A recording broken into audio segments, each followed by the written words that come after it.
నమస్కారం. ప్రేక్షకులందరికీ శుభోదయం.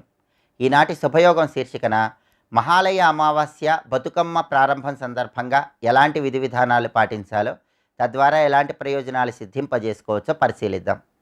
భాద్రపద మాసంలో బహుళపక్షంలో వచ్చే అమావాస్యను మహాలయ అమావాస్య అనే పేరుతో పిలుస్తారు. ఈ మహాలయ అమావాస్య పితృదేవతలకు ఎంతో ప్రీతిపాత్రమైన రోజు. మహాలయ అమావాస్య సందర్భంగా స్వయం పాకం దానం ఇస్తే పితృదేవతల అనుగ్రహం కలుగుతుంది. పితృదేవతలు ఉన్నత లోకాలకు వెళతారు. అలాగే పితృదేవతల పేరిట ఈరోజు గోసేవ చేస్తే చాలా మంచిది. గోవుకు పచ్చగడ్డి ఆహారం తినిపిస్తే చాలా మంచిది. విశేషంగా పితృదేవతల అనుగ్రహం కలుగుతుంది. అలాగే మహాలయ అమావాస్య సందర్భంగా ఈరోజు ప్రత్యేకంగా పితృపూజను నిర్వహించాలి. మీ గృహంలో దక్షిణ దిక్కులో మీ పితృదేవతల చిత్రపటాన్ని ఏర్పాటు చేసి గంధం బొట్లు అలంకరించి, కుంకుమ బొట్లు అలంకరించి, అక్కడ దీపాన్ని వెలిగించి, అగరబత్తులు వెలిగించి పితృదేవతలకు ప్రీతిపాత్రమైన పదార్థాలు వండి నైవేద్యంగా సమర్పించాలి. అలాగే పితృదేవతలను స్మరించుకుంటూ పితృదేవతలకు 3 సార్లు తర్పణం ఇవ్వాలి. పితృదేవతలకు తర్పణం ఇచ్చేటప్పుడు నువ్వులు గంధం నీళ్లలో కలిపి ఆ నీళ్లతో తర్పణం ఇవ్వాలి. ఆవు పాలు కూడా కొద్దిగా నీళ్లలో కలిపి ఆ నీళ్లతో తర్పణం ఇస్తే చాలా మంచిది. అలాగే ఎవరైనా పితృకార్యం చేసేవాళ్ళు రుచి అనే ప్రజాపతి రచించినటువంటి పితృదేవతా స్తోత్రాన్ని పితృకార్యం జరిగేటప్పుడు పారాయణ చేసిన, శ్రవణం చేసిన పితృదేవతల పరిపూర్ణమైన అనుగ్రహం కలుగుతుంది. అలా వీలు కాని పక్షంలో భగవద్గీతలో చెప్పబడినటువంటి పురుషోత్తమ ప్రాప్తి యోగానైనా వినాలి. అది కూడా వీలు కాకపోతే విష్ణు సహస్రనామ స్తోత్రం వింటూ పితృకార్యం చేసినట్లయితే ఉత్తమమైన ఫలితాలు కలుగుతాయి. మహాలయ అమావాస్య సందర్భంగా పితృదేవతల కోసం ఈ విధి విధానాలు పాటించి పితృదేవతలు ఉన్నత లోకాలకు చేరి వాళ్ళ ఆశీర్వాదాన్ని పొందగలిగినట్లయితే సకల శుభాలను సిద్ధింపజేసుకోవచ్చు. అలాగే ఈరోజు బతుకమ్మ ఉత్సవాలు నిర్వహిస్తారు. బతుకమ్మ ఉత్సవాలు ఈ రోజు నుంచి ప్రారంభమవుతాయి. బతుకమ్మ ఉత్సవాల్లో ఉన్నటువంటి అంతరార్థాన్ని మనం పరిశీలిస్తే, పార్వతీదేవి రాక్షస సంహారం చేసిన తర్వాత అలిసిపోయి నిద్రిస్తున్న తరుణంలో పార్వతీదేవిని నిద్ర నుంచి మేలుకొలపటానికి పార్వతీదేవి ప్రీతి కోసం నిర్వహించే ఉత్సవాలనే బతుకమ్మ ఉత్సవాలు అనే పేరుతో పిలుస్తారు. మా బతుకులు చల్లగా చూడమని పార్వతీదేవిని ప్రార్థించడమే బతుకమ్మ ఉత్సవాల్లో ఉన్నటువంటి అంతరార్థం.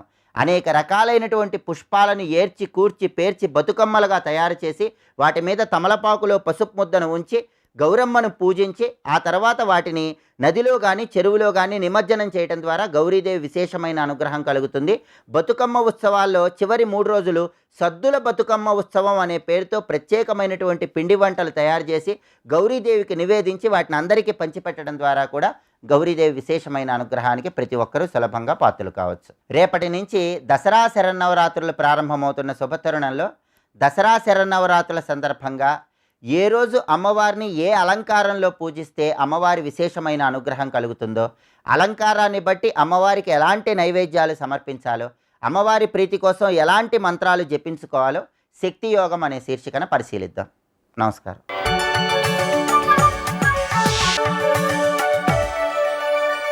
నందకిశోర నవనీత చోర నాద విహార శ్రీధర, నందకిశోర నవనీత చోర నాద విహార శ్రీధర. ఆత్మ అనగా ఏమిటో తెలుసుకుని దాని యందు ధ్యానం చేయనే జ్ఞానాధ్యానం కూడా సరిపోయింది. మొత్తానికి వలన కంటే ఏది చెప్పినా గురువుల అర్థంతో సరిపోయింది. అందుకే భగవత్పాదులు వారు ఏమన్నారంటే, పూర్వోపదిష్ట ఉపాయ అనుష్ఠాన అశక్తౌ సర్వకర్మణాం ఫలత్యాగ శ్రేయస్సాధనం. ముందు చెప్పినటువంటివి సాధ్యం కానప్పుడు, దానికి సమర్థుడు కానప్పుడు అప్పుడు కర్మఫలత్యాగము గొప్పది అని చెప్పారే తప్ప అన్నిటికంటే కర్మఫలత్యాగం గొప్పది అనలేదు అని శంకర భగవత్పాదులు స్పష్టంగా అర్థం చెప్పేశారండి. పూర్వ ఉపదిష్ట ఉపాయ అనుష్ఠాన అశక్తవు, పూర్వము చెప్పిన ఉపాయములను అనుష్ఠించడానికి సమర్థుడు కానప్పుడు సర్వకర్మణాం ఫలత్యాగ. ఎందుకంటే కర్మలు ఎలాగో చేసుకుని అఘోరిస్తున్నాం కనుక జ్ఞానం, ధ్యానం, అభ్యాసం, భక్తిలో 0. అందుకే ఒప్పుకోవాలి. ఇది సామాన్యుడు ఆ స్థాయికి చెందినటువంటి వారు కనుక మొట్టమొదటి దాన్ని ఫలత్యాగం చేయడం నుంచి ప్రారంభించు అని చెప్పాడు ఇక్కడ. మరి త్యాగాత్ శాంతి అనంతరం అన్నాడు కదా. త్యాగం వల్ల శాంతి అనంతరం అంటే ఇమీడియట్గా వచ్చేస్తుంది. ఇమీడియట్గా అంటే అర్థం వీడు సర్వకామనా త్యాగం చేశాడు కనుక ఫలత్యాగం అంటే చిన్న విషయం అండి. ఆఖరికి అది కూడా కష్టమే అని తెలిసింది. ఏదైనా కష్టమే అంటే ఇంకంత కూర్చో అక్కడ, మరేం చేస్తాం అక్కడ. ఏదో చిన్న కష్టం నుంచి ప్రారంభించి పెద్ద కష్టం వరకు ట్రై చేయాలి, అంతే కదండి. ఆఖరికి ఏమండి అరటిపండు ఒలిచి నోట్లో పెట్టినట్టు చెప్పారండి అన్నాడు. సంతోషం, ఆయన చెప్పారు, అరటిపండు పెట్టి నోట్లో పెట్టాం. నవలడం కూడా మానేస్తే ఇంకే ఆ పాటైనా కష్టపడాలి కదా వాడు, అది కూడా కష్టపడకపోతే ఎలా అండి? వీడే కష్టపడ్డాడు, గల తెంపాడు, పండింది తీశాడు, తొక్క ఒలిచాడు, నోట్లో పెట్టాడు. అంత కష్టం ఆయన పడిపోయాడు. కనీసం చప్పరించడమైనా చేయకపోతే రుచి ఎక్కడ తెలుస్తుంది ఇక్కడ? కనుక ఆ పాటి కష్టమైనా పడాలి కదండి. కర్మఫల త్యాగ, ఇది చాలా గొప్ప మాట చెప్పాడు. అందుకే ఇక్కడ ఎందుకు దీని గురించి చెప్పాడు ఇలాగా, దానివల్లనే శాంతి వచ్చేస్తుంది ఎందుకు చెప్పాడంటే ప్రరోచనార్థం అన్నారు భగవత్పాల వారు. అంటే కర్మఫల త్యాగం కూడా గొప్పదే అని తెలిస్తే కానీ అదీనా చేస్తావని ఉద్దేశంతో చెప్పాడే కానీ కర్మఫల త్యాగం వల్ల వెంటనే నీకు శాంతి వచ్చేస్తుందని చెప్పలేదయ్యా. ఇది గట్టిగా చెప్పాడు ఇక్కడ. మరి ఎలా వస్తుంది? క్రమశః కర్మఫల త్యాగం నుంచి క్రమంగా ఒట్టిన విడిచిపెట్టి ఎక్కడొకటి పెట్టాలి కదా. ఎక్కడ పెట్టాలి? పరమాత్మ యందు. ఇంకా అక్కడి నుంచి జ్ఞానం క్రమక్రమంగా వస్తుందయ్యా అని చెప్పాడు ఇక్కడ. అందుకే ఉత్తరోత్తరం ఇక్కడికి వచ్చేటప్పటికి క్రమంగా కింద మెట్టు దాకా తీసుకొచ్చి మనకు చెప్పాడు అని చెప్తూ, మొత్తానికి ఇప్పుడు తెలిసింది కదా, ఈ క్రమంగా వెళ్ళినటువంటి వాడు నాయందే ఎల్లవేళలా రమిస్తూ ఉంటాడు. నాయందు అంటే వాడి భక్తి ఎంత పండిపోతుందంటే, ఏది అక్షరము అనిర్దేశ్యము అవ్యక్తము అయ్యున్నదో అది తనలో ప్రత్యేగాత్మగా ఉన్నదే అని తెలుసుకున్నాడు. ఆ రెండు ఒకటి ఎలా అవుతుందండి? నేను పుట్టాను, చచ్చాను, పోతున్నాను, ఏడుస్తున్నాను అంటే అవన్నీ అనాత్మలను పరిహరించేసావుగా నా మాట విని ఇందాకే. అవన్నీ నేను కాను అని తీసేసి ఏది ఉండడం వల్ల ఇవన్నీ పనిచేస్తున్నాయో, దేనికి ఈ వికారాలేవి లేవో ఆ ప్రత్యేగాత్మకి, ప్రపంచమంతా వ్యాపించి ప్రపంచాతీతంగా ఉన్న పరమాత్మకి భేదము లేదని ఏకభావంతో గ్రహించినటువంటి వాడు నాకు ఇష్టమైన భక్తుడు అని చెప్పాడు స్వామి. మళ్ళీ 7వ అధ్యాయం 9వ అధ్యాయం పట్టుకోండి. ప్రియోహి జ్ఞానిం అత్యర్థ, అందరూ నాకు ప్రియుడబడు జ్ఞాని. అత్యర్థం ప్రియోహి జ్ఞానిం అత్యర్థం అహం సచ మమ ప్రియ, వాడికి నేను ప్రియం, నాకు వాడి ప్రియం చెప్పాడే లేదా? అందులో ఈ చెప్పిన వాళ్ళందరిలో తేషాం జ్ఞాని నిత్యయుక్త, మళ్ళీ ఒకటి అంటే అందరు భక్తుల్లో జ్ఞానభక్తుడు అన్నాడు. జ్ఞానభక్తుడు అంటే అభిన్న స్థితి, నాకు పరమాత్మకు భేదము లేదు, అది అనన్యం. నాకు పరమాత్మ అన్యము కాడు, పరమాత్మకు నేను అన్యము కాను. మొదటి దశలో నేను నీవాణ్ణి నువ్వు నావాడివి, నేను నీవాణ్ణి నువ్వు నావాడివన్నా భేదం ఉంది కదా కొంచెమైనా. ఇప్పుడు అదలేదు, నువ్వే నేను నేనే నువ్వు అనే స్థితికి వెళ్ళిపోయిన భక్తుడు ఎవడైతే ఉన్నాడో వాడు నాకు అత్యంత ప్రీతిపాత్రుడని స్వామి అనేక పర్యాలు చెప్పడే లేదా అండి. తేషాజ్ఞాని నిత్యుక్త అహం సచ మమ ప్రియ, అది ఇప్పుడు కొనసాగిస్తున్నాడు. యో మద్భక్త సమే ప్రియ, అలాంటి భక్తుడు నాకు ప్రియమైన వాడు అంటున్నాడు ఇక్కడ. వాడు ఎలా ఉంటాడంటే ఇక్కడ వర్ణించి చూపిస్తున్నాడు, ఇలా ఉంటాడండి ఆ భక్తుడు. సరిగ్గా 2వ అధ్యాయంలో స్థితప్రజ్ఞ లక్షణము, అభ్యాస యోగంలో చెప్పుకున్న యోగి యొక్క లక్షణము, తర్వాత చెప్పబోయే త్రిగుణాతీతుడు గుణాతీతుడు యొక్క లక్షణము అన్నీ ఒకేలా ఉంటాయి. భక్తుల లక్షణం కలిపి ఒకటి. అంటే పరాకోటికి చెందినవాడు ఈ విధంగా ఉంటాడు అని ఇక్కడ. కనుక అనన్య భక్తుడు కూడా క్రమక్రమంగా అనన్య భక్తుడు అయిపోతాడు. అర్థమైపోయి ఉంటుంది మీకు. స్వామి తప్ప అన్యము లేదనే భావనకి వెళ్ళినవాడు స్వామి తప్ప అన్యము లేదంటున్న నేను కూడా ఆయనకు అన్యము కాను, నాకు ఆయన అన్యము కాడు అనే స్థితికి వెళ్ళిపోతాడు. అటువంటి వాడు ఎలా ఉంటాడంటే అంటూ వాడి లక్షణాలు వర్ణిస్తున్నాడండి ఇక్కడ, అనన్య భక్తుడి యొక్క లక్షణాలు. అందుకే తస్మాత్ అక్షరోపాసనానాం సమ్యక్ దర్శన నిష్ఠానాం సన్యాసినాం త్యక్త సర్వైషణానాం, అన్ని ఈషణములు విడిచిపెట్టినటువంటి సమ్యక్ దృష్టి కలిగిన అక్షరోపాసకుల యొక్క ధర్మ పూగం, వాళ్ళ యొక్క లక్షణములు ఇక్కడ వివరిస్తున్నారు అంటారు భగవత్పాదుల వారు. వాడి యొక్క లక్షణములట ఎలా ఉంటాడంటే ఇందాకే చెప్పినట్టు వాడి లక్షణాలైతే నేనెందుకు వినడం అండి అనుకోవద్దు. సిద్ధుడి లక్షణాలు సాధకుడికి ప్రయత్నాలు. వాడు సహజంగా ఉంటాడు, అది ఆదర్శంగా నువ్వు తీసుకో, అలా ఉండాలని ప్రయత్నిస్తుంటే నువ్వు అది అయిపోతావు. కనుక వాడు అది పొంది అలాగే ఉన్నాడు, నువ్వు ఇలా ఉంటే అది పొందగలవు. అది ఇక్కడ తెలుసుకోవాల్సింది. ఇప్పుడు చెప్పే ధర్మములు ఎందులో ఎక్కడున్నామో ఎవరికి వాళ్ళు అర్థం చేసుకోవాలి. అద్వేష్ట సర్వభూతానాం మైత్ర కరుణ ఏవచ నిర్మమో నిరహంకార సమదుఃఖ సుఖక్షమీ. ఇది ఎవరి గురించి చెప్తున్నాడు? మళ్ళీ చెప్తున్నాం. అక్షరోపాసనలో సిద్ధి పొందిపోయినటువంటి జ్ఞాని వాడు ఏ భూతమనందు కూడా ద్వేషం అనేది వాడికి ఉండదు. మైత్ర కరుణ ఏవచ, వాడి శరీర ఉపాధితో చూస్తున్నప్పుడు మైత్రి కరుణ ఇదే చూపిస్తున్నాడు ప్రపంచమునందు. ఇది మనకి మైత్రియాది వాసనాలభ్యానామంతో కూడా అన్వయించుకోవచ్చు. ఇది మనకి స్వామియందు సగుణ బ్రహ్మమునందు అనన్య భక్తితో ఉపాసించేవాడికి కూడా ఈ లక్షణాలు అవసరమే. నిర్గుణ బ్రహ్మ సిద్ధి పొందినవాడు ఇలా ఉంటాడు అని చెప్పడమే కాదు, సగుణ బ్రహ్మోపాసకుడు కూడా అనన్య భక్తి ఉపాసన చేసేటప్పుడు, భగవంతుని మీద ప్రీతితో ఉపాసన చేసేటప్పుడు ఈ లక్షణాలు తెచ్చుకోవాలి. తెచ్చుకుంటే వాడు తప్పకుండా ఇక్కడే సిద్ధుడైపోతాడు. వాడు నాకు ప్రీతిపాత్రుడిని కృష్ణ పరమాత్మ టిక్కు పెట్టి సంతకం పెడుతున్నాడండి ఇక్కడ. కనుక నాకు కృష్ణుడు ప్రియమైన వాడని చెప్పడం కాదు, కృష్ణుడికి నేను ప్రియమైన వాడిని అనిపించుకోవాలంటే ఈ లక్షణాలు ఉండాలి. ఇది తెలుసుకోవాల్సింది ఇక్కడ. అందుకే భగవద్భక్తులు అనుకున్న వాళ్ళందరూ కూడా ఈ లక్షణాలు ఎంత మేరకు తెచ్చుకుంటున్నామో, ఉన్నాయో లేవో చూసుకోవాలి. సిద్ధి పొందిన బ్రహ్మజ్ఞానికి, బ్రహ్మజ్ఞాన రూపుడైన భక్తుడికి ఇవి సహజంగా ఉంటాయి. అనన్య భక్తితో స్వామిని ఆశ్రయించిన వాళ్ళు ఇవి సాధనగా తెచ్చుకోవాలి. అద్వేష్ట సర్వభూతానాం మైత్ర కరుణయేవచ. వీటన్నిటికీ నిజానికి ప్రతిపదానికి అర్థం చెప్పక్కర్లేదు, తెలిసిపోయేవే. అంటే మనకు అందరికీ తెలుసు, అది పదానికి అర్థం. సాధనలోకి తెచ్చుకోవాలి. అద్వేష్ట సర్వభూతానం, దేని యందు ద్వేషబుద్ధి ఉండరాదు, మైత్రీభావం తెచ్చుకోవాలి. మైత్రి ఉంటే తప్పులు కూడా క్షమిస్తామండి. ఒక పని ఒకటి చేస్తే సమర్థిస్తాం, అదే పని ఇంకోటి చేస్తే తిడతాం. ఎందుకు? నీకున్న మైత్రీభావం. లోకంలో పరిశీలించండి, ఒకరొకరిని ప్రేమగా చూస్తున్నారంటే నీకెందుకు ద్వేషం వచ్చేస్తుంది, ఎందుకో తెలియదు, అర్థం లేదు.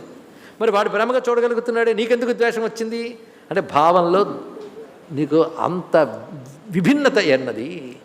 అందుకు అప్పుడు నువ్వు సర్వసమమైన బ్రహ్మమును ఎక్కడ చూడగలవు? నువ్వు రాగద్వేషాలు పెరుగుతున్న కొద్దీ నువ్వు పరిమితికి కుంచుకుపోతున్నావు. నువ్వు రాగద్వేషాలతో కుంచుకుపోతున్నావు. రాగద్వేషాలు విడిచిపెట్టడం మొదలయ్యాక నువ్వు విశాలం అవ్వడం ప్రారంభిస్తావు. విశాలం అవడం ప్రారంభించక విశాలమైన పరబ్రహ్మతత్వంతో కలువగలవు. రామి సంకోచ స్వరూపుడు కాదు, కానీ సర్వవ్యాపకుడిని పొందాలంటే నీ వ్యాపకత్వం పెరగాలి. రాగద్వేషాలు లేకపోతే నీ హృదయం విశాలమైపోతుందండి ఇక్కడ. అందుకే మైత్ర కరుణయేవచ, ఇవన్నీ రాగద్వేష నిర్మూలనకు పనికొస్తాయి. నిర్మమ నిరహంకార సమదుఃఖ సుఖక్షమి, సుఖదుఖాల్లో సమానంగా ఉండడం, ఇది అభ్యాసం చేయాలి.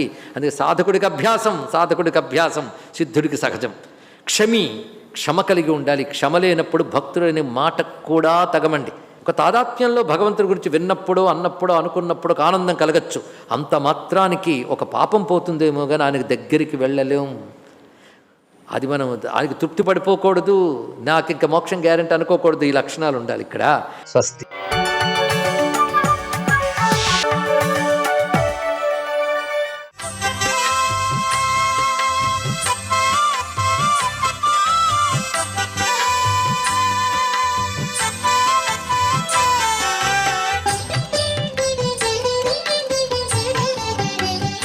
ఓం నమో నారాయణాయ. ఓం నమః శివాయ. శ్రీమాత్రే నమః. ఈరోజు బహుళ అమావాస్య. ఈ అమావాస్యనే సప్త పితృకామావాస్య అని చెప్పేసి అంటారు. పితృదేవతలకు తర్పణములు వదలడానికి మహాలయ పక్షముతో చివరి రోజు కాబట్టి తప్పనిసరిగా తర్పణాలు విడిచేటువంటి ఆచారం ఉంది. అయితే భాద్రపద బహుళపక్షంతో ఒక్కనాడైనా పితృదేవతలకు తర్పణాలు విడవటం ముఖ్యం. ఈ రోజున పితృదేవతలకు గనక తర్పణాదులు గనక విడిచినట్లయితే నువ్వులతో తప్పనిసరిగా వంశోద్ధరణ జరుగుతుంది. పితృదేవతల యొక్క ఆశీస్సులతో సంపూర్ణ ఆరోగ్యవంతులై వివిధ రంగాలలో అభివృద్ధిని సాధిస్తారు. తర్పణం విడిచేటువంటి సందర్భంలో తప్పనిసరిగా ఉపనయనం చేసుకున్నటువంటి వారు తమ యొక్క గాయత్రీ మంత్రానుష్ఠానాన్ని తూర్పు తిరిగి చేసుకున్న పిదప పితృదేవతలకు తర్పణం ఇచ్చేటప్పుడు ఎడమవైపుకు ధన్యాన్ని ఉంచి చేతిలో నువ్వులు తీసుకొని ఈ యొక్క బొటనవేలు మధ్య భాగం నుంచి ఆ యొక్క పితృదేవల పేరులో ఈశ్వరనామాన్ని కలిపి ఉచ్చరిస్తూ వదలాలి. ఎవరైతే అలా వదులుతారో వారికి పరమేశ్వరానుగ్రహంతో పాటు పితృదేవతల యొక్క అనుగ్రహం కూడాను కలిగి తీరుతుంది. ఇంత గొప్ప విశేషకరమైనటువంటి ప్రభావం ఈ మహాళయపక్ష అమావాస్య నాడు ఎవరైతే ఆచరిస్తారో వారికి చాలా చక్కటి దివ్యవంతమైన ఆయుష్, ఆరోగ్యం, ఐశ్వర్యం కలిగి తీరుతాయి. ఈ రోజున చేసేటువంటి దానం అశ్వమేధ యాగ ఫలితాన్ని ఇస్తుంది. వేద పండితులకు తగిన రీతిలో సత్కరించటం కూడాను చాలా విశేషకరమైన ప్రభావాన్ని అందిస్తుంది అని చెప్పేసి భారతీయ సనాతన సంస్కృతి సంప్రదాయం మనకు తెలియజేస్తుంది. మరి ఇటువంటి అద్వితీయమైనటువంటి విధి విధానాలు ఒక్క కర్మభూమిలోనే ఉన్నాయి. ఈ కర్మభూమిలో మనం ఆచరించేటువంటి విధి విధానాల వల్లనే మన జీవితం సుఖప్రదంగా కొనసాగడానికి ఆ సర్వేశ్వరుడు తన దివ్యవంతమైన అనుగ్రహాన్ని ప్రసాదిస్తున్నాడు. సర్వే జనా సుఖినో భవంతు.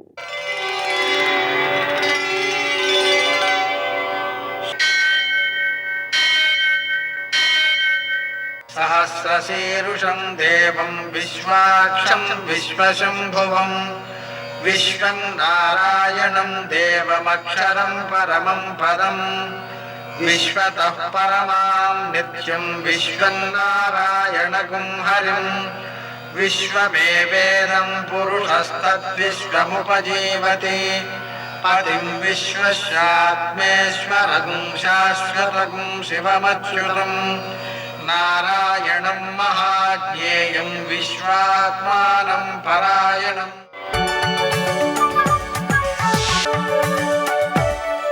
సూర్యశౌర్యమథేందురింద్రపదవీ సన్మంగళం మంగళం. పద్మావతీ ప్రణయలాలితముగ్ధదేహ శ్రీ వెంకటేశరుణమోచనమస్తు మహ్యం. నేటి కాలమాన విశేషాలను గమనిద్దాం. స్వస్తి శ్రీ చాంద్రమాన శోభకృన్నామ సంవత్సరం దక్షిణాయనం వర్ష ఋతువు భాద్రపద మాసం కృష్ణపక్షం శనివారం. సూర్యోదయం 6:12 సూర్యాస్తమయం 5:51. తిథి అమావాస్య రాత్రి 11:22 వరకు. నక్షత్రం హస్త సాయంకాలం 4:20 వరకు. వర్జం రాత్రి 12:56 నుంచి 2:40 వరకు. దుర్ముహూర్తం ఉదయం 6:12 నుంచి 7:45 వరకు. అమృతకాలం ఉదయం 9:47 నుంచి 11:32 వరకు. రాహుకాలం శనివారం కాబట్టి ఉదయం 9 నుంచి 10:30 వరకు. అష్టకౌళ రీత్యా శుభప్రదమైన సమయం ఉదయం 10:35. నేటి విశేషం శనివారం మహాలయ అమావాస్య, అలాగే కుశగ్రహణం. ఈరోజు సంపాదించినటువంటి అంటే కోసి తెచ్చుకోవాలి ఇంటికి సంపాదించినటువంటి దర్భలు సంవత్సర కాలం పితృక్రియలలో దైవక్రియలలో పవిత్రంగా పనికొస్తాయి. మిగిలిన రోజుల్లో కోసేటువంటి దర్భలు ఏ రోజుకి ఆ రోజే పనికొస్తాయి. కాబట్టి ఈరోజు ప్రత్యేకించి దర్భలు కోసుకోవడం చాలా అవసరం, మంచిది. అలాగనే మహాలయ అమావాస్య కాబట్టి మనం పితృదేవతారాధన కోసం ఈ రోజును వినియోగించుకోవడం వల్ల చక్కని సత్ఫలితాలు సిద్ధిస్తాయి. పితృదేవతల యొక్క అనుగ్రహం కలుగుతుంది. శనివారం కాబట్టి సూర్యోదయానికి ముందే నిద్రలేవడం, తరువాత నువ్వుల నూనెతో శివునికి అభిషేకం చేసి దాంట్లో పసుపు కలిపి ఆవులకు రాయడం, 1/2 కేజీ నల్ల నువ్వులతో శివునికి పూజ చేసి వాటిని ఆవులకు పెట్టడం, హనుమాన్ చాలీసా పారాయణ చేయడం, అప్పాల నివేదన చేయడం, ప్రదక్షిణాలు చేయడం, వెంకటేశ్వర దీపారాధన చేయడం, ఇవన్నీ కూడా సకల గ్రహ దోషాలని తొలగించి వ్యక్తిని విజయోన్ముఖుని చేస్తాయి. ముఖ్యంగా శనిగ్రహ దోషాన్ని నివారించుకునేటందుకు ఇవి చక్కటి వజ్రాయుధాలు, నేటి ఆణిముత్యాలు.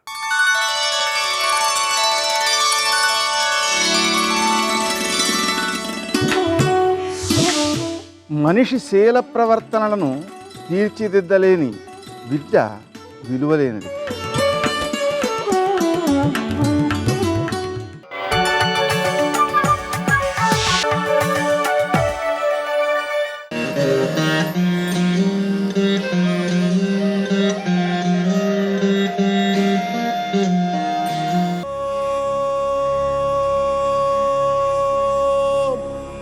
నమో నారాయణాయ. రామాయణంలో నిరంజన నదిగా చెప్పబడిన ఫాల్గు నది ఉంది. ఈ నది ఒడ్డున గల ప్రాంతమే గయ. మన దేశపు అత్యంత పుణ్యక్షేత్రాల్లో గయ ఒకటి.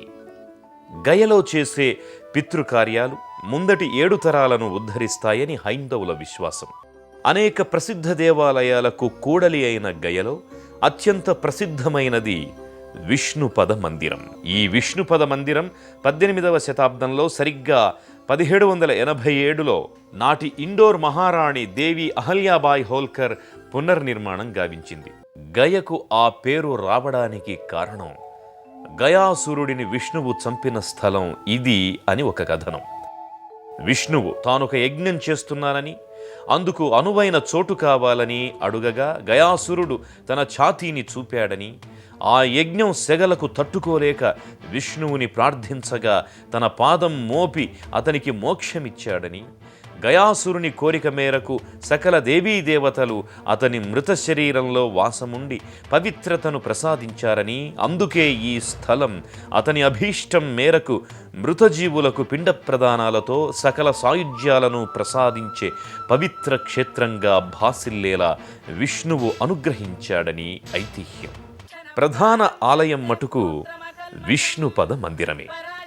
విష్ణుపద మందిరం ఎత్తైన గోపురంతో, 2 గోపుర శిఖరాలతో, ప్రవేశద్వారం, లోన ప్రదక్షిణా మార్గాలతో, విశాల ఆవరణంతో కానవస్తుంది. కుడివైపు స్తంభాలతో వసారా, ఎడమవైపు ఆలయం గోచరిస్తాయి. గయాసురుడి కారణంగా విష్ణుపద ముద్రలతో పవిత్రమైన గయక్షేత్రంలో విష్ణుపద మందిరమే అతి ప్రసిద్ధ దేవాలయం. రాతిపై పాదముద్రలు చెక్కినట్లుగా ఇవి దర్శనమిస్తాయి. విష్ణువు పాదముద్రలు గల రాతిబండ గయలో పూజలందుకుంటోంది.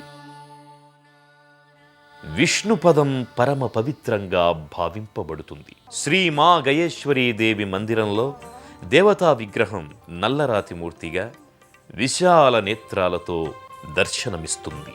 ఎక్కడెక్కడి నుంచో జనం గయకు వచ్చి ఇక్కడ పితరులకు పిండ ప్రదానం చేస్తారు. కేవలం మనుషులకే కాదు, ప్రీతిపాత్రమైన జీవాలకు కూడా ఇక్కడ పిండ ప్రదానాలు జరుగుతుంటాయి. ముఖ్యంగా ఆలయ ప్రాంగణంలో పిండ ప్రదానాలు నిరంతరం జరుగుతుంటాయి. గయలో 64 పిండాలు పెట్టడం అనే సంప్రదాయం ఉంది. అక్షయ వటవృక్షం దగ్గర ప్రత్యేకించి పిండ ప్రదానాలు చేయడం విశేష ఫలప్రదంగా భక్తులు భావిస్తుంటారు.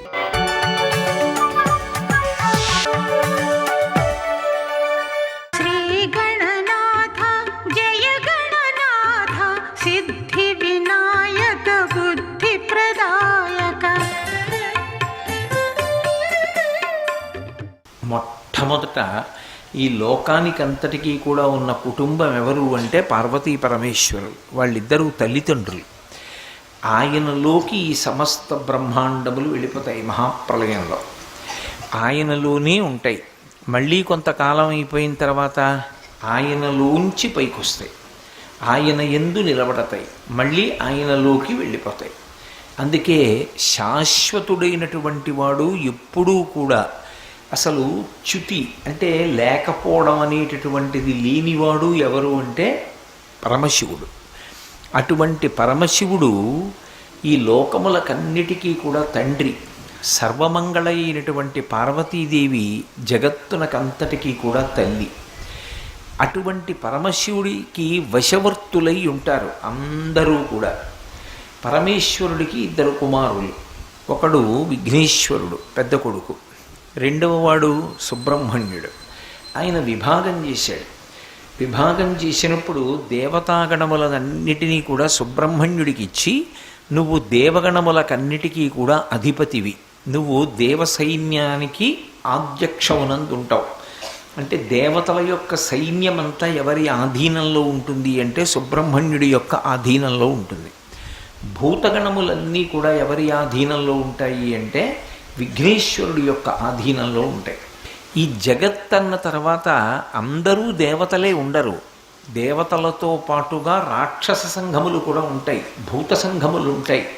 ఈ భూత సంఘములన్నిటినీ కూడా ఎవరి యొక్క నియతిలో పెట్టాడు అంటే, ఎవరి పరిపాలనలో పెట్టాడు అంటే విఘ్నేశ్వరుడి యొక్క ఆధిపత్యంలో పెట్టాడు.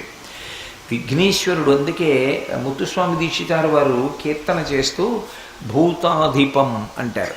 భూతములకన్నిటికీ కూడా అధిపతి ఎవరు అంటే విఘ్నేశ్వరుడు. అంతేకాదు విఘ్నేశ్వరుడు భూతములకు నాయకుడు. భూతములు అంటే కేవలము పిశాచాలు, రాక్షసులు మొదలైనటువంటి వాళ్లే కారు. పంచభూతములు అని ఒక అర్థం.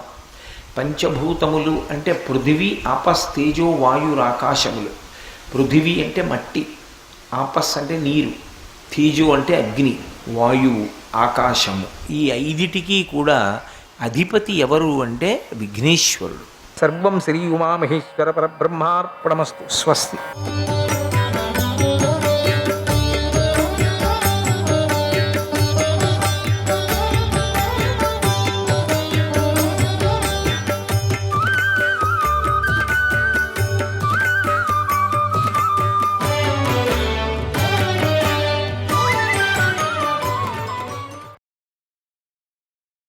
జీవుడు శబ్దాది విషయాలను అనుభవిస్తూ కనిపిస్తున్నట్టుగానే ఉంటాడు కదా, కానీ ఆ జీవుణ్ణి విమూఢులు చూడలేరు. ఎందుకంటే ఆ మూఢాత్ముల చిత్తాలు ఇహపర లోక విషయ భోగాలతో బాగా లాగబడుతూ ఉంటాయి కదా.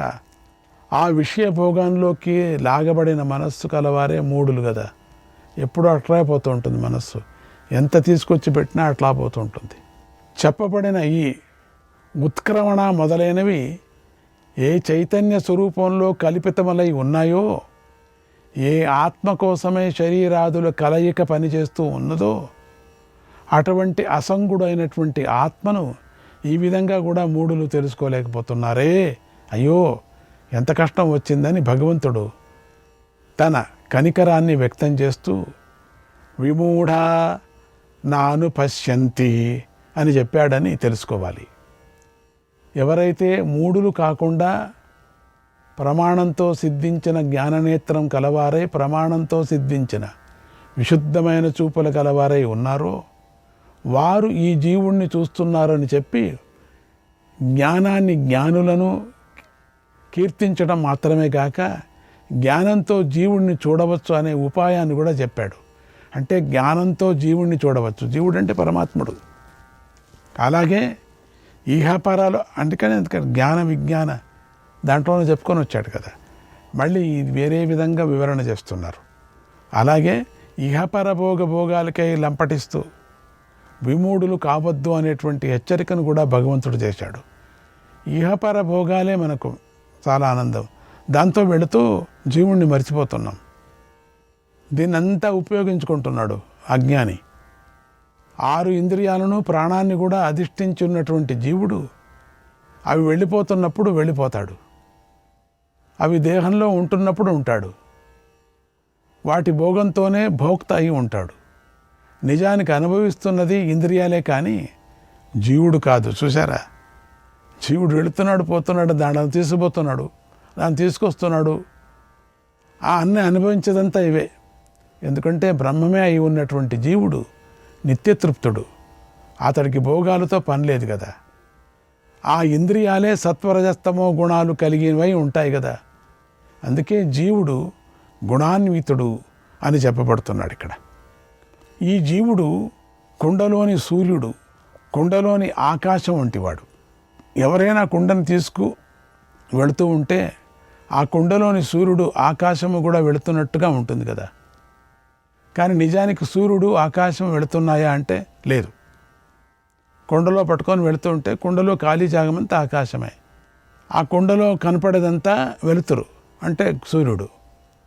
కుండ తీసుకొని పోతుంటే సూర్యుడిని తీసుకుపోయినట్టు అవుతుందా మనకు? వాయువుని తీసుకుపోతారా? కుండ మాత్రమే వెళుతుంది అంతే. అలాగే జీవుడికి కూడా స్వంతంగా ఉత్క్రమణము, ఆగమనము మొదలైనవి లేవు ఆయనకి. ఈ చెప్పుకున్న విషయం అంతా కూడా జీవుడి యొక్క తాత్విక స్వరూపము. దీనిని మూఢులు చూడలేరు. జ్ఞాననేత్రం కల జ్ఞానులు చూడగలరు. పోవటము రావటము అనేవి ఉపాధులకే కానీ ఉపహితుడైనటువంటి జీవుడికి కాదు. యతంతో యోగినశ్చైనం పశ్యంత్యాత్మన్యవస్థితం యతంతోప్యకృతాత్మానః నైనం పశ్యంత్యచేతసః. ప్రయత్నం చేసి యోగులు ఇతడు తన యందు ఉన్నాడని తెలుసుకొని చూస్తున్నారు. అకృతాత్మలు ప్రయత్నం చేసినప్పటికీ కూడా అచేతసులై ఉండటం చేత ఇతడిని తెలుసుకొని చూడలేకపోతున్నారు.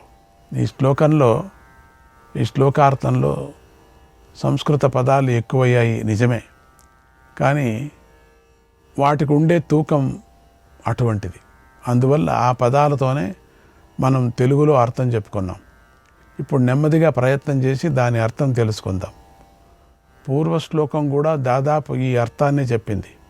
భగవంతుడు మళ్ళీ దాన్నే చెబుతున్నాడని అనుకోకూడదు. ఇది పునరుక్తి కానే కాదు. ఎందుకంటే ఇందులో ప్రయత్నం యొక్క గొప్పతనాన్ని భగవంతుడు చెబుతున్నాడు.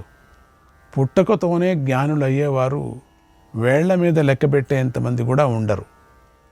అందరూ ఎంతో కొంత ప్రయత్నం చేస్తేనే యోగులు, జ్ఞానులు అవుతారు. కాకపోతే ఈ ప్రయత్న విషయంలో కాలభేదం అనేది ఉండవచ్చు. కొందరికి ఒకసారి చదివితే వస్తుంది, ఇంకొందరికి 5 సార్లు చదివితే వస్తుంది, మరికొందరికి 10 సార్లు చదివితే కానీ రాదు.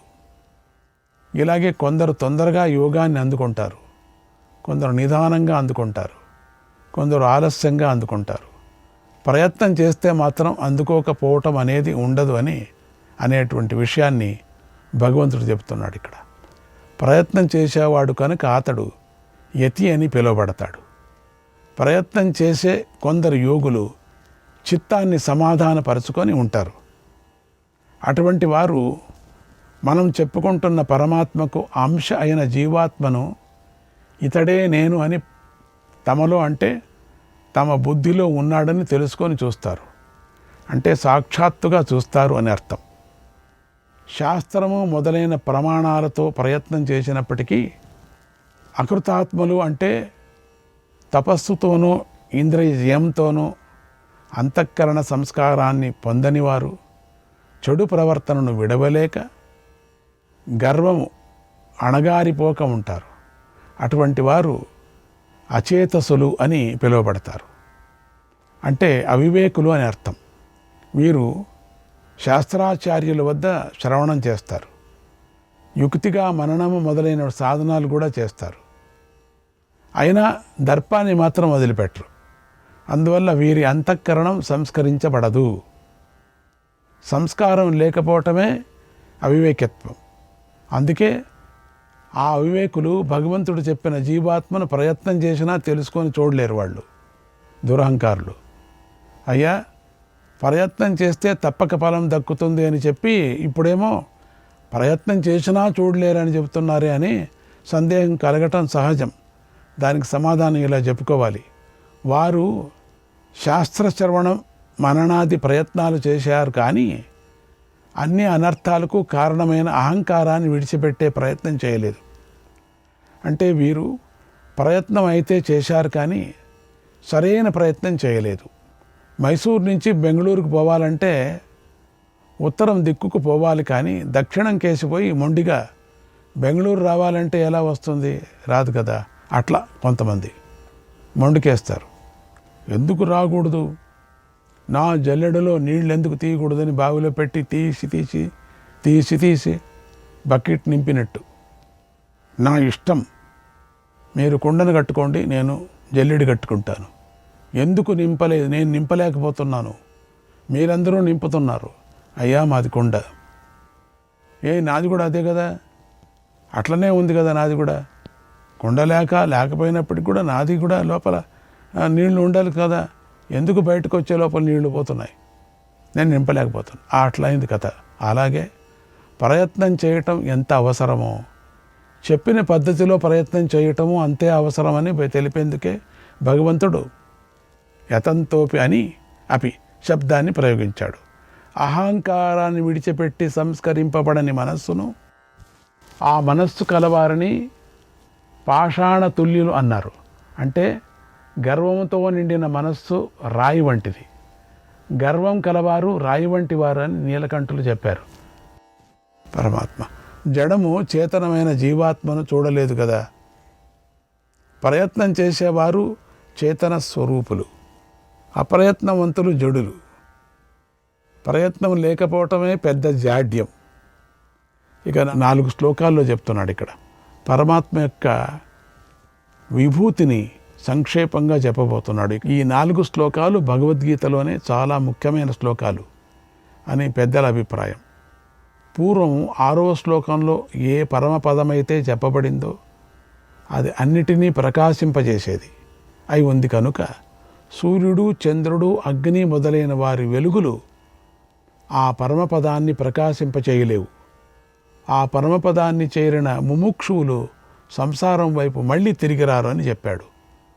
కొండలోని ఆకాశం యొక్క అంశమే అయి ఉన్నట్టు ఉపాధి భేదాన్ని అనుసరించే జీవులు ఆ పరమపదం యొక్క అంశలే అయి ఉన్నారు. అటువంటి పరమపదం యొక్క సర్వాత్మతత్వాన్ని, సర్వ వ్యవహారాస్పద తత్వాన్ని, అంటే అన్ని వ్యవహారాల్లో గోచరించే విధానాన్ని భగవంతుడు చెప్పదలుచుకొని 4 శ్లోకాలలో సంక్షేపంగా ఆ పరమాత్మ యొక్క విభూతులను వర్ణిస్తున్నారు. 10వ అధ్యాయం విభూతి యోగం అని పిలువబడింది. అక్కడ పరమాత్మ యొక్క విభూతులు విస్తారంగా చెప్పబడ్డాయి. 7వ అధ్యాయంలో కూడా కొన్ని విభూతులు చెప్పబడ్డాయి. యదాదిత్యగతం తేజః జగద్భాసయతేఖిలం యచ్చంద్రమసి యచ్చాగ్నౌ తత్తేజో విద్ధి మామకం. సూర్యుల్లో ఉండే ఏ తేజస్సు సమస్త జగత్తును ప్రకాశింపజేస్తుందో, ఏ తేజస్సు చంద్రుడిలోనూ ఏ తేజస్సు అగ్నిలోనూ ఉన్నదో ఆ తేజస్సు నాదే అని తెలుసుకో. ఆదిత్యగతం తేజ అంటే ఆదిత్యుణ్ణి ఆశ్రయించుకొని ఉన్నటువంటి తేజస్సు దీప్తి ప్రకాశమని అర్థం. ఆ తేజస్సే సమస్త జగత్తును ప్రకాశింపజేస్తూ ఉన్నది. ఏ తేజస్సు అయితే శశి అని పిలువబడేటువంటి చంద్రుడి యందు ప్రకాశమై ఉన్నదో ఆ తేజస్సు కూడా రాత్రిపూట జగత్తును ప్రకాశింపజేస్తుంది. మంత్రపూతమైన ద్రవ్యాన్ని తీసుకుపోయి దేవతలకు ఇచ్చేవాడిని అగ్ని అంటారు. ఆ అగ్ని చీకటిలో ప్రకాశాన్ని ఇస్తూ ఉంటాడు. ఆ అగ్నిలో ఏ తేజస్సు అయితే ఉందో ఆ తేజస్సును నా తేజస్సుగానే తెలుసుకో అంటున్నాడు భగవంతుడు. మామకం అంటే విష్ణు అని పిలువబడేటువంటి పరమాత్మకు సంబంధించింది అని తెలుసుకోవాలి. లేదా చైతన్యాత్మకమైన ఏ తేజస్సు అంటే చైతన్య జ్యోతి ఆదిత్యుడి యందు చంద్రుడి యందు మరియు అగ్ని యందు ఉన్నదో ఆ జ్యోతిస్సును విష్ణువైన నా యొక్క జ్యోతిస్సుగానే తెలుసుకో అని కూడా చెప్పుకోవచ్చు. అయ్యా, స్థావరాలలోనూ జంగమాలలోనూ ఆ చైతన్య రూపమైనటువంటి జ్యోతిస్సు సమానమే కదా. మరి ఆదిత్యుడు చంద్రుడు అగ్ని అనే వారిలో ఉండే వెలుగే నా వెలుగు అని చెప్పటం ఎందుకు?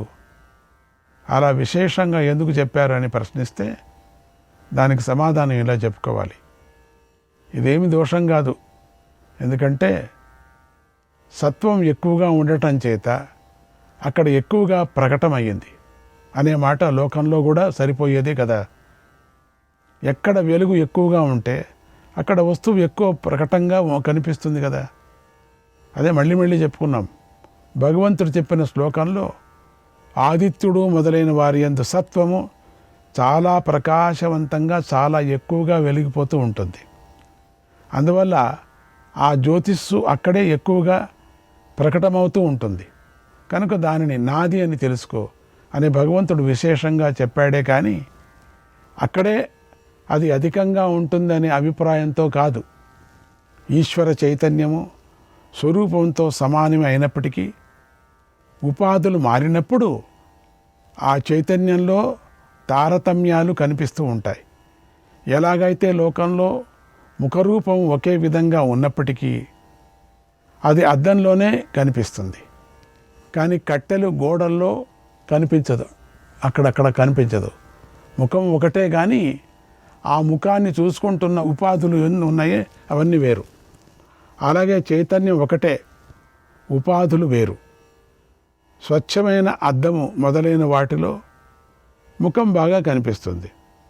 తుమ్ము కొట్టుకుపోయినటువంటి అద్దంలో కొంచెమే కనిపిస్తుంది. బాగా తుడిచిన అద్దంలో ముఖం ప్రతిబింబం బాగా కనిపిస్తుంది. అలాగే ఇక్కడ కూడా ఆదిత్యాదుల్లో భగవంతుడి యొక్క తేజస్సు ఎక్కువగా ఉంది అని తెలుసుకోవాలి. పూర్వ శ్లోకంలో ప్రయత్నం చేసేవారే నన్ను తెలుసుకుంటారని చెప్పాడు. అనేక ప్రయత్నాలతో ఆత్మ సంస్కారం చేసుకుంటే కానీ ఆ పరమాత్మతత్వం సాధ్యం కాదు. అందువల్ల అది దుర్విజ్ఞేయం అయి ఉంది. అంటే పరమాత్మ చాలా కష్టపడి తెలుసుకోదగినవాడు అని అర్థం. ఇలా చెప్పడంతో ఆయన ప్రసిద్ధుడు కాడా అనే సందేహం కలుగుతుంది. అలా అనుకోరాదు. ఆయన సర్వలోక ప్రసిద్ధుడు అనే విషయాన్ని భగవంతుడు ఇక్కడ చెప్పాడని తెలుసుకోవాలి. ఓ అర్జున, ఏ వెలుగైతే నువ్వు సూర్య చంద్రాగ్నులో చూస్తున్నావో ఆ వెలుగు నాదేనయ్యా అని భగవంతుడు చెబుతున్నాడు. అలాగే ఈ ఆదిత్యాదుల తేజస్సు పరమాత్మయే అని తెలుసుకోకపోతే మనం కూడా దేహబంధాలతో పడిపోతాం. తెలుసుకుంటే బంధ విమోచనం అవుతుంది. ఎంత మంచి ఉదాహరణ మనకు. ఓ అర్జున, ఆదిత్యాదులలో ఉండే ప్రకాశన సామర్థ్యం మాత్రమే నాది అనుకోవద్దు. పృథివ్యాధులలో ఉండే భూత ధారణ వ్యాపన సామర్థ్యం కూడా నాదే అని భగవంతుడు చెప్పబోతున్నాడు. గామావిశ్య చ భూతాని ధారయామ్యహమోజసా పుష్ణామి చౌషధీ సర్వాః సోమో భూత్వా రసాత్మకః. నేను భూమిని ప్రవేశించి ప్రాణులను ఓజస్సుతో ధరించున్నాను, మరియు రసాత్మకుడైన సోముడినై ఔషధాలన్నిటినీ పోషిస్తున్నాను. గోవు అనే పదానికి అనేక అర్థాలు ఉన్నాయి. వాటిలో భూమి అనేది కూడా ఒక ప్రసిద్ధార్థమై ఉంది. పృథుమహారాజు భూమిని గోవు చేసి పురుషార్థాలను పితికాడు అనే భాగవత కథను ఇక్కడ సమన్వయం చేసుకోవాలి. భగవంతుడు గోవును ఆవేశించి అని చెబుతున్నాడు. అంటే భూమిలోకి ప్రవేశించి అని అర్థం. అలా ప్రవేశించిన భగవంతుడే తన ఓజస్సుతో అంటే బలంతో భూతాలను జగత్తును ధరించి ఉంచాడు. ఆయన ధరించాడు కనుకనే భూమిపై తిరిగే జీవులందరూ పడిపోకుండా నిలబడి ఉన్నారు. ఆ భగవంతుడి యొక్క బలానికి కామరాగాదులుండవు. ఆ బలమే ఈశ్వరుడి రూపము. అదే జగత్తునంతా ధరించేందుకు కోసమై భూమిలోనికి దూరి ఉంది. అందువల్లనే చాలా బరువైన భూమి కూడా కింద పడిపోకుండాను పగిలిపోకుండాను నిలబడింది. ఓజస్సుతోనూ అంతరిక్షము ఉగ్రమై ఉంది. పృథివీ గట్టిగా నిలబడి ఉంది. సదాధార పృథివీం, ఆ పరమాత్మయే పృథివిని అంతరిక్షాన్ని కూడా ఎత్తి పట్టుకొని ఉన్నాడని తైత్తిరీయ సంహిత చెప్పింది. అందువల్ల భూమిలోకి ప్రవేశించి చరాచర భూతాలను నేను ఎత్తి పట్టుకొని ఉంటానని భగవంతుడు చెప్పిన మాట యుక్తియుక్తంగానే ఉంది. మరి భగవంతుడు ఇలా అంటున్నాడు, భూమిలో పుట్టే వరి ధాన్యాలు యవధాన్యాలు, వరిధాన్య యవధాన్య అన్ని ధాన్యాలకు నేనే పోషిస్తున్నాను. ద్విపదాలు ఏకపదాలు అని ధాన్యాలన్నిటిలోనూ పుష్టిని నింపి రసంతో రుచిగల వాటిగా చేస్తున్నది భగవంతుడే కదా. ఆయనే రసాత్మకుడైన సోముడై ఔషధులను ధాన్యాదులను పోషిస్తున్నాడు. రసాత్మకుడు అంటే రసస్వభావం కలవాడే అని అర్థం. సోమః సర్వరసాత్మక అనేటువంటి మాటను బట్టి సోముడు సర్వరసాత్మకుడైన రసాలన్నిటికీ మూలమై ఉన్నాడని తెలుసుకోవాలి. ఎందుకంటే ఆ సోముడే అన్ని చెట్లకు మొక్కలకు లతలకు తన రసాన్ని ఇచ్చి పోషిస్తున్నాడు అని వేదం చెబుతుంది. ఈ శ్లోకంలో ఔషధులు అనే మాటకు ధాన్యాలు అనే అర్థం చెప్పారు. లోకంలో ఔషధి అనే పదాన్ని రోగం వచ్చినప్పుడు వేసుకునే మందు అనేటువంటి అర్థంలో వాడుతున్నాం. నిజానికి మనం తినే ఆహారమే ఔషధి. ఆహారం బాగుంటే ఆరోగ్యం బాగుంటుంది. అందువల్ల భూమిని కాపాడుకోవాలి. కలి బాగా ముదరటం వల్ల కొందరు రాక్షస ప్రవృత్తితో ఆహారాన్ని పాడు చేస్తున్నారు. మనం కూడా భూమిని పాడు చేయటంలో ఎంతో కొంత పాపం చేస్తూనే ఉన్నాం. శ్రీకృష్ణాయ పరమాత్మనే నమః.